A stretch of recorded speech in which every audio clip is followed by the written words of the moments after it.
Assalamualaikum warahmatullahi wabarakatuh. Nama saya Rehana Zarina dari kelas TI 3A. Pada proyek ini saya membangun sistem pengenalan bahasa isyarat Indonesia atau BISINDO menggunakan teknologi computer vision dan machine learning, yaitu MediaPipe untuk mendeteksi posisi tangan dan random forest untuk melakukan klasifikasi gestur. Sistem ini dirancang agar mampu mengenali berbagai gestur BISINDO melalui kamera webcam, kemudian menerjemahkannya menjadi teks yang dapat ditampilkan secara real time. Proses pembangunan sistem dilakukan secara bertahap, dimulai dari pengumpulan dataset, ekstraksi fitur tangan menggunakan MediaPipe, pelatihan model machine learning menggunakan random forest, pengujian model secara real time menggunakan webcam di Visual Studio Code, penyimpanan model berhasil pelatihan, membuat Flash API sebagai penghubung antara model dan website, hingga integrasi sistem ke dalam website sehingga dapat digunakan secara real time melalui webcam atau browser. Tahap pertama yang dilakukan adalah pengumpulan dataset. Di sini saya tidak menggunakan dataset yang sudah ada, melainkan melakukan pengumpulan dataset secara mandiri. Gestur yang digunakan diperoleh dengan mempelajari berbagai referensi video BISINDO seperti dari TikTok, YouTube, atau referensi video lainnya. Setelah mempelajari gestur yang benar, saya kemudian merekam dan mengumpulkan data sendiri menggunakan webcam agar dataset yang digunakan sesuai dengan kebutuhan sistem. Untuk proses pengumpulan dataset digunakan program collect.dataset.py. Ketika program ini dijalankan, pengguna diminta memasukkan nama gestur atau label yang ingin direkam, misalkan huruf, angka, atau kata. Label ini berfungsi sebagai identitas kelas yang nantinya akan dipelajari oleh model machine learning. Selanjutnya, webcam akan diaktifkan menggunakan OpenCV dan menampilkan video secara real time. Pengguna kemudian memperagakan gestur yang ingin direkam di depan kamera.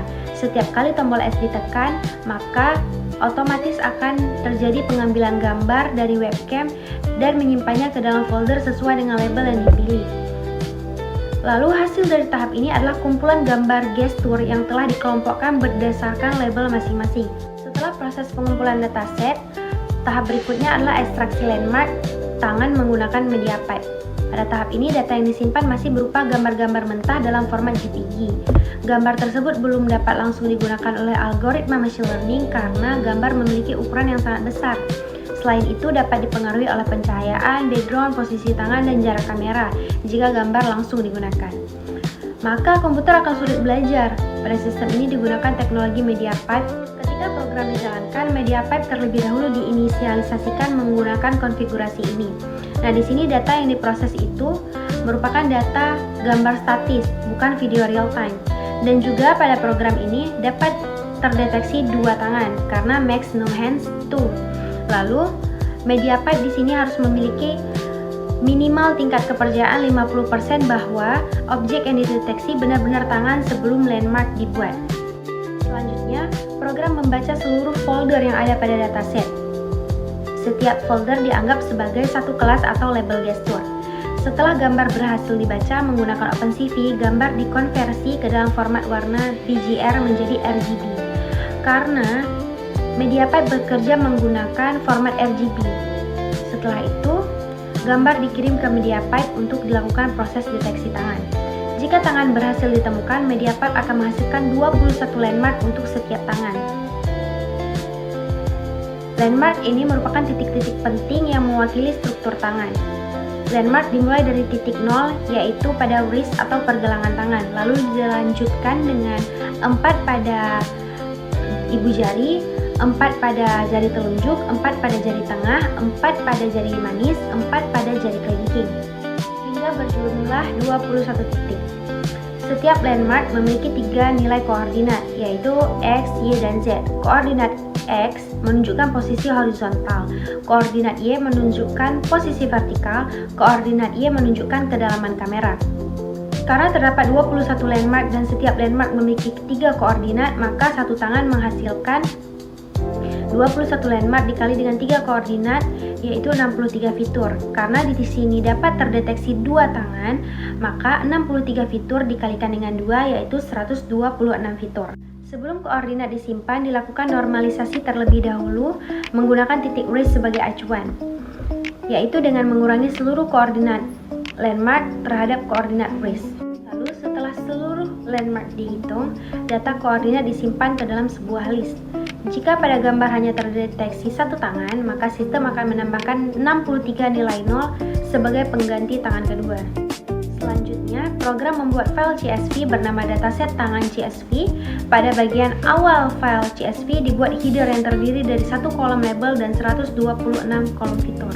Setelah proses ekstraksi landmark selesai dilakukan, tahap berikutnya adalah pelatihan model machine learning menggunakan algoritma random forest.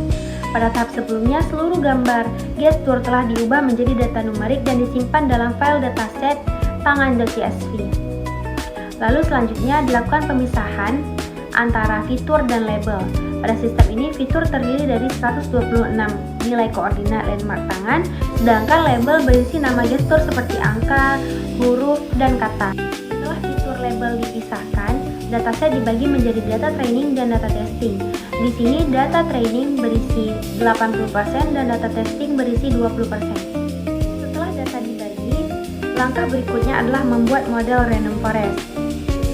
Random forest adalah algoritma klasifikasi yang berjalan dengan membangun pohon keputusan atau decision tree. Nah, di sini digunakan 100 pohon keputusan karena nilai n estimators adalah 100. Nah, di sini untuk mengetahui seberapa baik performa, dilakukan perhitungan akurasi menggunakan akurasi skor.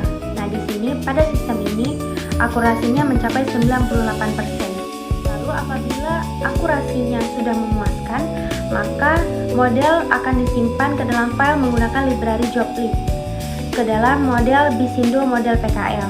Lalu file Bisindo model PKL berisi seluruh hasil pembelajaran random forest yang telah dilakukan sebelumnya. Lalu setelah model random forest berhasil dilatih dan disimpan ke dalam file Bisindo model PKL, tahap berikutnya adalah melakukan pengujian terhadap real time menggunakan webcam. Nah, di sini dapat terdeteksi huruf, angka, dan juga kata. Huruf seperti A, B, C, D, E, F, G, dan seterusnya.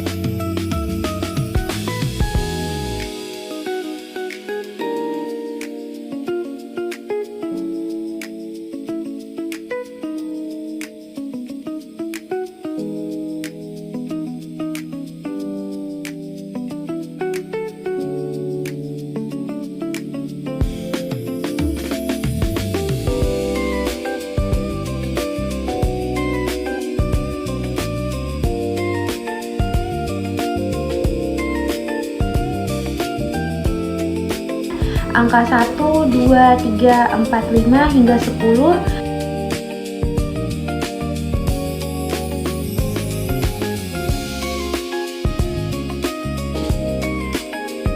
Dan juga kata teman-teman bisa sedikit belajar bahasa isyarat.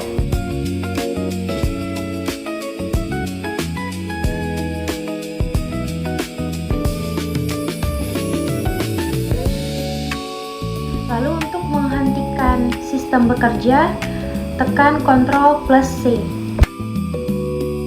Setelah model berhasil diuji secara real time menggunakan webcam di Visual Studio Code, tahap berikutnya adalah membuat Flash API. Flash digunakan untuk membuat server web sederhana yang dapat menerima dan mengirim data melalui HTTP request.